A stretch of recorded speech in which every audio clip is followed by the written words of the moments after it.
کچھ فقہی مسائل آپ کے سامنے بیان کرتا ہوں. جیسے کہا کہ عید کی نماز کے حوالے سے اور صدقہ فطر کے حوالے سے.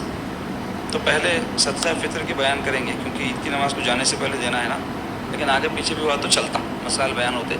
سنیے آپ, صدقہ فطر کے احکام. صدقہ فطر واجب ہے. شریعت میں کیا حکم ہے اس کا؟ واجب. واجب بولتے تو فرض کو بولتے ہیں. فرض میں اور واجب میں فرق یہ ہے کہ فرض کا انکار کرا تو کافر ہو جاتا, واجب کا انکار کرا تو کافر نہیں ہوتا.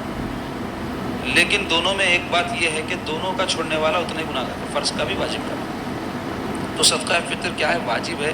اس کے واجب ہونے کے لیے صرف 3 چیزیں شرط ہے. ایک, وہ شخص آزاد ہو, کسی کا غلام نہ ہو. دوسرے, مسلمان ہو, کافر نہ ہو. تیسرے, کسی ایسے نصاب کا مالک ہونا جو اصلی حاجت سے زائد ہو اور قرض سے محفوظ ہو. اتنا قرض ہے بیچارے کے اوپر کہ صدقہ فطر دینے کے لیے پیسے نہیں ہیں, تو قرض اس کے اوپر صدقہ فطر نہیں ہے.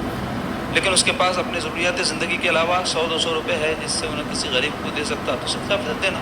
سمپل معاملہ. مال کا بڑھنے والا ہونا یا اس پر 1 سال کا گزر جانا شرط نہیں, جیسا کہ زکوٰۃ میں ہے. اور نہ مال کا تجارتی ہونا ضروری ہے, یا صاحب مال کا بالغ ہوا آخر ہونا بھی شرط نہیں ہے. چھوٹے بچوں کا بھی مال ہے تو اس میں سے دیا جائے, اگر نہیں ہے تو ان کے ماں باپ ان کی طرف سے ادا کریں تو کر سکتے ہیں.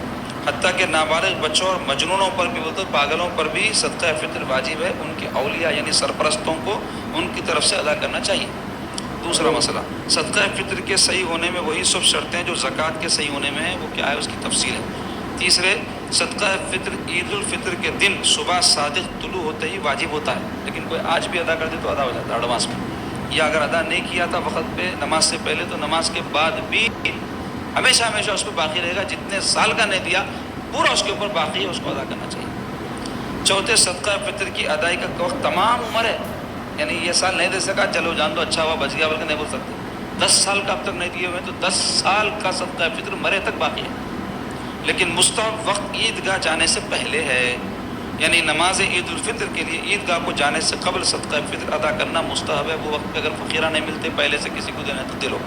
نماز کے بعد بھی ادا کر لے تو جائز ہے, اور جب تک ادا نہ کرے گا برابر واجب الادا رہے گا, خواہ کتنی ہی مدت گزر جائے, 1 سال 2 سال 5 سال 10 سال 100 سال.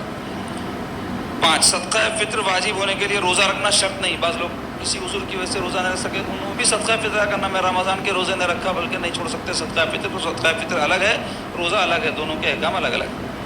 6 مسئلہ ہے, صدقہ فطر اپنی ذات کی طرف سے نیز اپنی نابالغ اولاد چھوٹے بچوں کی طرف سے ادا کرنا واجب ہے, لیکن اگر خود نابالغوں کا مال ہو تو ان کے مال میں سے ادا کرے.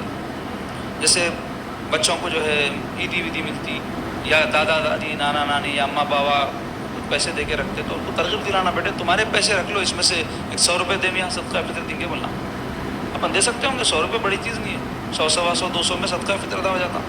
اس کی مقدار سے آپ کو پتہ چلے گا کیا چیز کتنی دینا, کیا مقدار ہوتی, کیا قیمت ہوتی. لیکن بچوں کو شوق پیدا کرنا, بچپن سے دینے کا. گھر میں کوئی چیز لائے تو بولنا جاؤ بیٹا چچرے بھائی کو دے کے آؤ, پھوپھیرے بھائی کو دے کے آؤ, ماموں کو دیو, اماں کو دیو, بانٹو. بولنا ہاتھ سے بٹانا, بعض وقت چپ تو بھی لے کے آنا, ان سے بٹانے کو لانا, اس سے چیزیں لا لینا. پھلا ہے 10 پھل لا لیے گھر میں, کتنے افراد دیکھ کے اپن دینے کے وجہ بچے کو لے آؤ بانٹ کے آؤ, تو اس کو دینے کے آیا. تو یہ سب ٹریننگ نہیں ہے ہمارے معاشرے میں. کیا ٹریننگ ہے؟ پوٹلی اٹھا کے اندر رکھ لے آگے, دیکھ لیں گا, دیکھ تیرا چچا دیکھیں گا, ماموں دیکھیں گا, تیری فلاں دیکھ لیں گے, انا دیکھ لیں گے. بخالت سکھاتے اس کو. بعض چیزیں واقعی میں چھپانے کے لیے نہیں دے سکتے. ہائی تو بیوی بچے کھائے تو ختم ہے, تو کیا کرنا, خاموشی سے کھا لینا. کہتے گھر میں نہ رکھنا, باہر پھینکنا ہے, کیا تکلیف نہیں ہونا ان کو. یا نہیں تو اس سے بڑی چیز ہے, بہت بڑی چیز ہے, اللہ تو اپن نہیں کھا کے ان کو دے دینا. کر سکتے تھا, نہیں کر سکتے. تو کم از کم ایسا کرنا, کبھی کبھار تو بھی لا کے گھر میں رشتہ داروں کو اپنے بانٹنا, کبھی محلے والوں کو کچھ بھی بانٹنا, محبت بڑھتی جس سے چھٹا بھی بانٹنا. دل بولا آج اللہ دے دیا, 100 کی امید تھی 200 آگے کیسے, اور بہت آتے رہتے, غور کرے تو خرچ کرنے کی نیت رہی تو سب سمجھ میں آتا, بانٹ دینا محلے میں. محلے والوں کو بھی دعوت کر دینا, غیر مسلموں کو بھی بلانا, ان کو بھی کھلانا, رمضان میں ان کو بھی تھوڑی افطاری بھیج دینا. پڑوسی ہے ہمارے, یہ جو ہے تالیف خلق کا ذریعہ ہے, سب سمجھ میں آتا ہے. اپنے کچھ بس نہیں ہو رہا کہیں کا بھی, ادھر کا ادھر کا, دال دال, کیا ہوگا مسلمانوں کا.